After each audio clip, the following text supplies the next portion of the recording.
moving today. It's good to see everybody today. We've got this week in supervision, and we're starting off with some information that I think is going to be helpful. And we're talking about, being able to identify kind of the attachment styles of our clients to be able to predict the future and the past. And so we're hoping that some of this will be helpful. The reason why we have this week in supervision is because we're trying to help individuals who are trying to step up their skills as far as practice, but also for some of the supervisors that have been coming through our training that we have. And our training is about to go down this month on July 24th and 25th. So if you are a social work supervisor looking to get your training, come and talk with us and get signed up. We'll have the information in the chat. But we want to move to the business at hand. All right. And we've got some exciting things to talk about. I tell you, this stuff is so exciting for me. I just love that I love what I'm doing. And I hope you all do too. I know you do, because you wouldn't be in this field, because we're helping so many people. And so what I want to do is get my timer going, because I know I'm going to go over, but we're going to set it for 10 minutes. And I'm already about 2 or 3 minutes in. So what we're going to talk about again is some of this stuff with attachment. And I want to get into some things that I think that it's important for your supervisees to know. And I'm going to share this real quick while you are helping them. Or if you don't know this yourself for practice, it's very important. Okay. And we're talking about attachment styles. This is a diagram right here, or an image that I found. And a lot of times these things don't mean anything to me when I see them. But once with this one, for some reason, it stood out. And the reason that I've been going over attachment, because I see that I use this so much in practice. And I'm seeing how when we have a fundamental understanding of this, it can help you to do so much more than what you would imagine. But let's just get to it. Because we don't have a lot of time for me talking.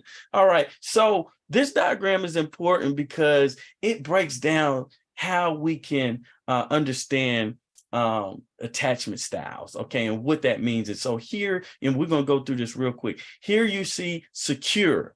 So primarily, how I would say one way to look at it is that when you're identifying the 4 different attachment styles, and we'll get to a scenario soon, but when we're identifying the 4 different attachment styles, you might primarily just need to know secure. Okay. And we're talking relative to Ainsworth development, secure, anxious, okay, and then avoidant. And under avoidant, if you could keep those there, under avoidant, there's 2 different ones. There's different names that's being used, but primarily we're looking at dismissive, and we're looking at fearful. Dismissive avoidant and fearful avoidant. Secure is real easy to remember that one, because hey, everything is good, so that's out the door. But then we've got 2 to 3 more to remember. We've got anxious. That's the person that's just really anxious. We'll talk about that. We got the person that's avoidant. We need to know that when we're talking about avoidant with our clients, when we're discussing these themes, when we're talking about it with our supervisees, avoidant primarily, you may want to primarily just be focused on all avoidance on this scale here represents someone who does not attach well in relationships. And we'll get deeper into that. But both of these on the bottom are avoidance. They don't attach well in relationships. That matters. Okay, so let's go back. Secure, anxious, avoidant is what we need to know.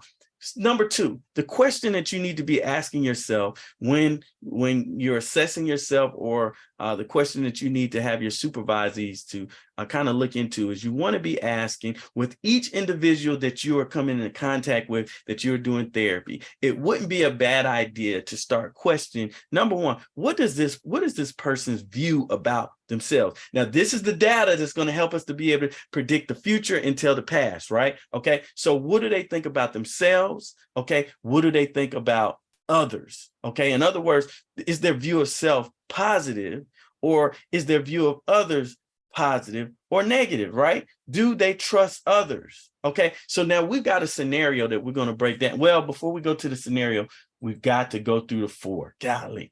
Woo. All right. So anxious, secure. That means, what do they think about themselves? They think about themselves that we're good. Okay. It's positive. About others, same thing. Let's move on. Anxious, preoccupied. What do they think about themselves? Not so much. These are the people that are many times very anxious about if they're doing enough in the relationship. Are they sizing up? Should I be doing more? It reminds me most of the codependent.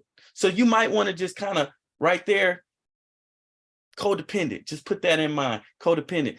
This is not a this doesn't mean this happens for every scenario. I'm trying to give you something that might stick and glue. A lot of times codependents may be this way because the thing is, they're not secure with themselves because they're trying to do so much to get someone to believe in them, to attach to them, to be in a relationship with them. And they're putting everybody else first, right? But then when it comes to others, they seem to have a more positive view of others because they think if I do all this, then you will attach to me, you will accept me. So think about maybe that one with a codependent. Okay. Then let's move to this one here. And this is the dismissive avoidant.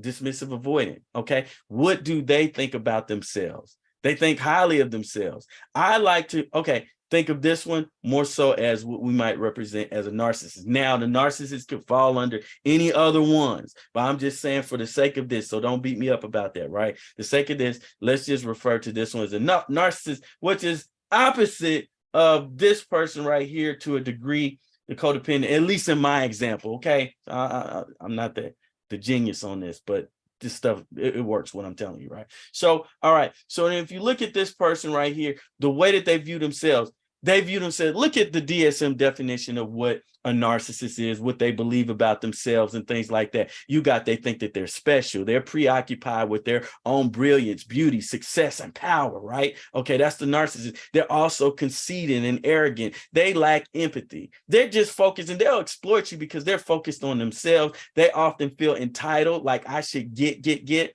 All right, so that's our example. That doesn't mean that each narcissist is going to fit under this category, but let's just use it for the sake of example. How do they view themselves? Although this is a false positive, because we know the narcissist is one of the most insecure people alive on the real level, but for the sake of this, positive, because they have grandiose thoughts about themselves, right? Okay, so what do they think about others? Man, this is so big, and I'm learning about this right now. What does this person their view of others? Well, they don't trust other people.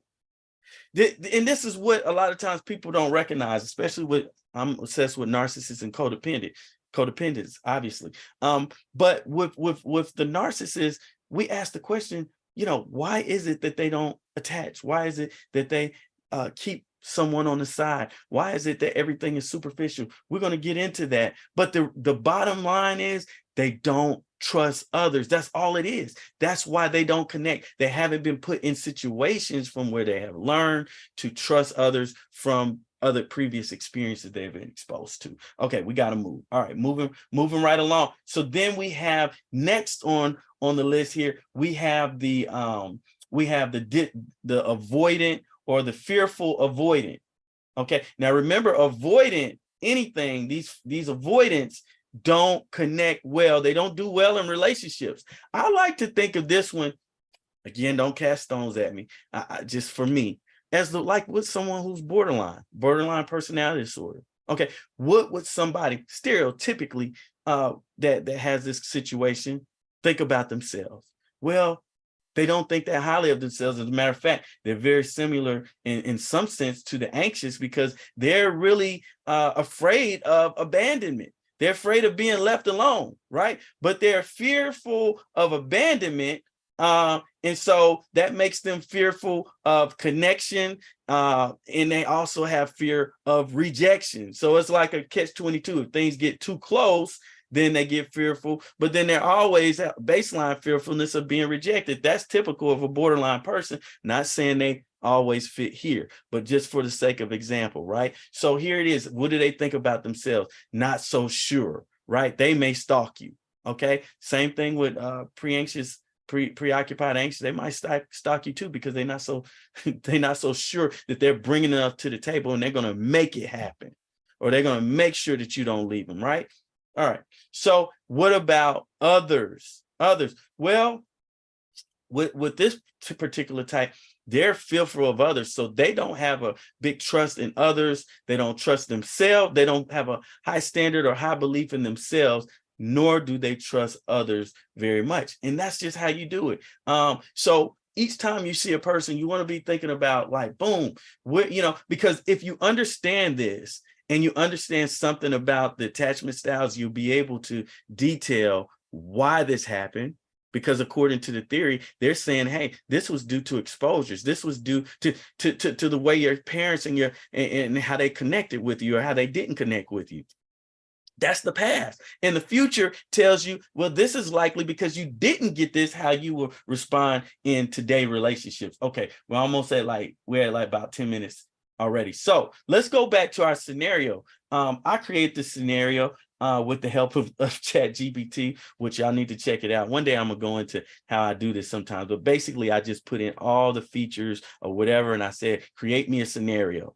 Okay, and it just did this, and it's perfect. So we're gonna talk about John. Now, John is a man in his 30s. He grew up in a household where he experienced rejection, neglect, where he experienced rejection, neglect from his caregivers. His relationships with his parents were primarily based on his performance, leading to superficial interactions devoid of emotional connection. They had unrealistic expectations of him, his parents did, and always were pushing him to be exceptional and have exceptional achievements, while remaining unconcerned about what's really going on with John on the inside. I'm sorry, I got relative. Anyway, his mother had neurotic tendencies, unintentionally wounded him with her inconsistent responses and emotional instability. So he was wounded. So John's feelings, ChatGPT made this up.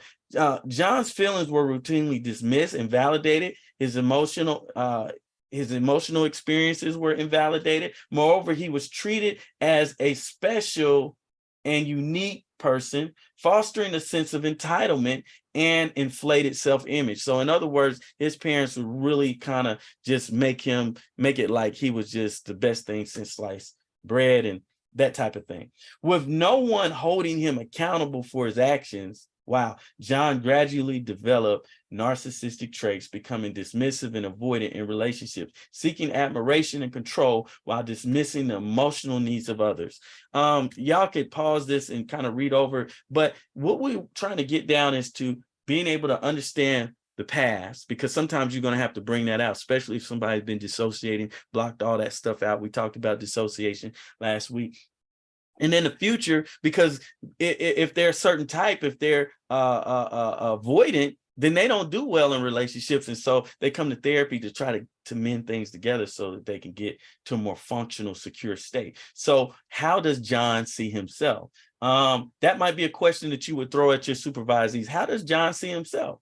Like, okay, because remember, the question that we're asking with these things is, number one, what does the person think about themselves?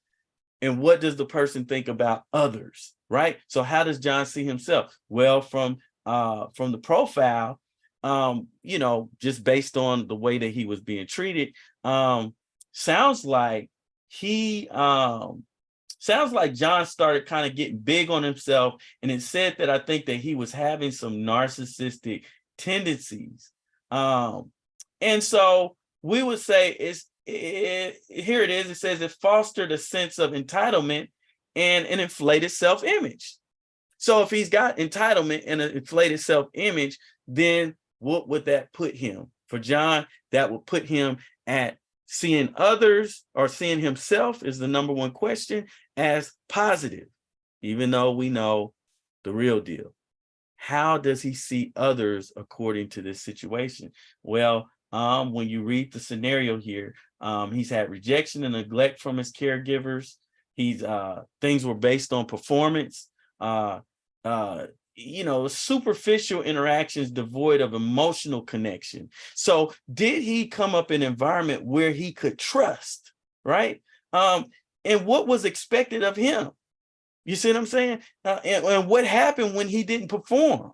You see what I'm saying? And so this is John. It says that the people that he was around, they were unconcerned about his emotional needs, right? We're talking about the making of something here, okay? And he had, and then his mother had neurotic tendencies. Now, one day we may get into it that many times with these types, and we're speaking of kind of narcissistic type here, their experience is that they had a neurotic mother, okay? And there's a thing about this maternal wound that we need to study about and know about. What happens when somebody has a maternal wound? But anyway, we're running out of time.